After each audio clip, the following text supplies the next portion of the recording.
Dumelang. I moved my phone because I realized that I was struggling very much to see myself, and if I don't see myself, I can't see the timer clock tick thingy there. Next thing I'm talking and it's all off and dead, so we're here. So please go check out the previous part. I'm almost done anyway. Even if you don't want to check out the previous parts, you might just be elevated from this part alone, because I'm that girl with the give the gab. You don't gotta see part 1 to still be intrigued. Listen, okay?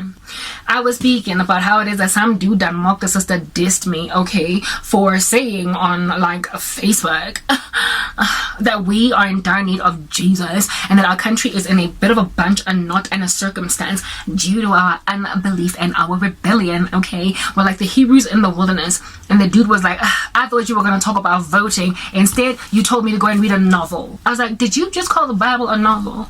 Did you just call the Bible a novel? Somebody hold me back. Do we gonna take this to the grass? So now I'm on the grass and we rolling around, and guess who's winning? Me. Okay, dude that called the Bible a novel. A novel, like, yo guys, as it is,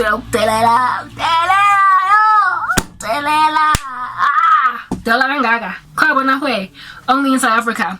These dudes out here in these streets before got GBV to a point where they be calling a godly woman a novelist, or a woman that just loves to read novels. Anyway, so after this, Oki calls me one who's reading a novel and trying to tell people to keep reading a novel and praying based on the like writings in the novel. But Steven Spielberg's The Mist. And so because of like some kind of strange odd stuff going on, you know, there's funny creatures, so don't go out in the mist. Whoa. So this dude then called the Bible the mist. Cool. I'm coming a flying kick. That got him right here. Boot print. That's that guy. I've laid him flat already. Mara, this is the guy. I just had to explain to you history of South Africa, and how we're in the alleged new South Africa, but there's nothing new about it. It's all ancient. It's still the apartheid regime just veiling itself in rainbow color. Ugh. Might as well go and grab that RV or beer flag and just flail it everywhere, because we still live in Group Areas Act. That is what's good. Since I'm like Sofia Town, that's what's up. Since I didn't know my life thing, gets hurt and I say, hey, that's what's up. But don't nobody believe, don't nobody want to see it, because y'all be thinking you're free. You so blind. You are living in a dystopia.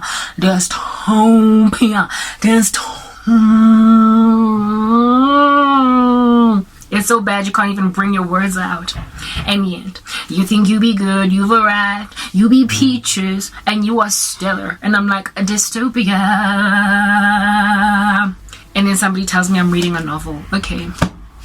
So this dude that be thinking that the Bible is a novel written by excellent novelists. So compilation of Steven Spielberg, Roald Dahl, give me Daniel Steele. Yeah, I can say, but I'm trying to find all different kinds of old school novelists, because the Bible is kind of old.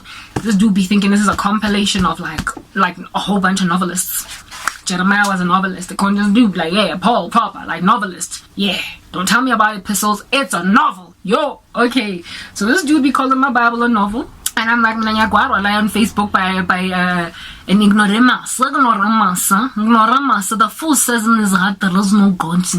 He's a fool, but the thing is, I'm a foolish one and calling a reading stupid book. This dude, I'm here explaining to him that voting is not going to do absolutely anything for this crisis in this country. Understand that what Nelson Mandela ushered in was an unjust regime, having left an original unjust regime. And now, these many years down the line, there has been no improvement. Electrical infrastructure is a bust. Our streets are caving in. I don't know how many times I have to be like, ouch, ouch, ouch, when I'm driving on the road, just because I done mistakenly dove into a pothole, and I am scared that my tire has, like, I don't know, bust or something, and I have to drive for like another 500 meters to be sure that my tire is still okay. Roads are worse than they ever have been. In terms of properties that have been built in this country ever since Group Areas Act, influx of other people groups, color groups into the suburbs, they have built poor workmanship, falling apart, debilitated, snag needy immediately after people occupy properties, sectional titles for everybody that was now flooding into the towns. And this is something that could have been regulated by the government, but it is not. So South Africa's build infrastructure, basically the residential properties don't have the same durability as they did in the days of apartheid. You would imagine that since we have come out of that oppressive regime, that everything should be better now because everybody's holding hands, you know, kumbaya, my lord, kumbaya, kumbaya, my lord, kumbaya, kumbaya. Since everything now in the logo has a Zulu word in it, because you know we're a rainbow nation, we're all diversified now. You would imagine that thanks to all of that diversification, that we would have a much stronger, never mind electrical and road infrastructure, but also residential property infrastructure. But instead, our houses are falling apart real fast, real quickly. Everything is just falling apart. The Giza don't last as long as they did. There is nothing that is operating as it ought in this nation. We should be much better than that. On top of that, thanks to COVID-19, the nation's economic status is junk, according to ratings agencies. But COVID-19 did not cause that for the country. It was already sort of kind of like on shaky ground. It was already being put together by sticky tape. It's just that COVID-19 exposed that which was already just falling apart and cracking at the seams. The building that was already bad workmanship about to pile in and collapse to the ground. It just collapsed because of a lockdown, you know, that took away from people jobs. And so the economy bled out, where before it was already internally bleeding. It's just that the person was walking up and down like thinking that they're healthy, and now it's passing out from like I said, it's bleeding out. So everything is a mess. Like I said, it is the most unequal society in the world, voted that. It is the worst country to live in as a female, thanks to gender-based violence. It is also a country, what is this, the second highest, it has the second highest rate sort of suicide out of all the other countries in the world. And now this is Africa. We all know typically black people are not ones to just kind of plunge into suicide. We don't kill ourselves, we're strong, we hold on.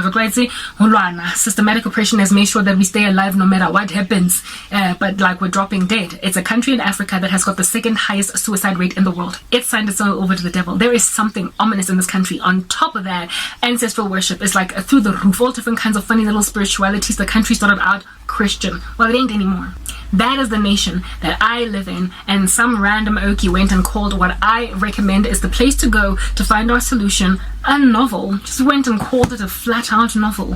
I dare you to go and find words inside as a novelist, all right, and a novelist's book that are a double-edged sword, sharper than it, able to separate between bone and marrow, soul and spirit. I dare you to be quickened by the words of Steven Spielberg in a horror novel. I dare you. I dare you. Instead, you are calling this living word, who is Christ himself, a novel. How about you go to heaven, knock on there, have Christ open the door and be like, hey, guess what? You're a novel. You are a novel. Die, dirty rat, die. Except come forth, Lazarus, and live. Anyway, that is the status quo. That is the general issue that we're facing down here in these streets, and you people are saying that I'm the one Nana on my issue. See, I'm about to not tribulation no start now go catch up in the rapture pozo. Katos apoto mazano puma auto here. Or repula pants and tribulation following when shooting us so boy a second come and then finally ran peaceful. Finally reign peaceful. Finally justice come. Finally the real king is ruling. And finally you don't get to look him in the face and call him a novel. Finally you'll be handled. Next part.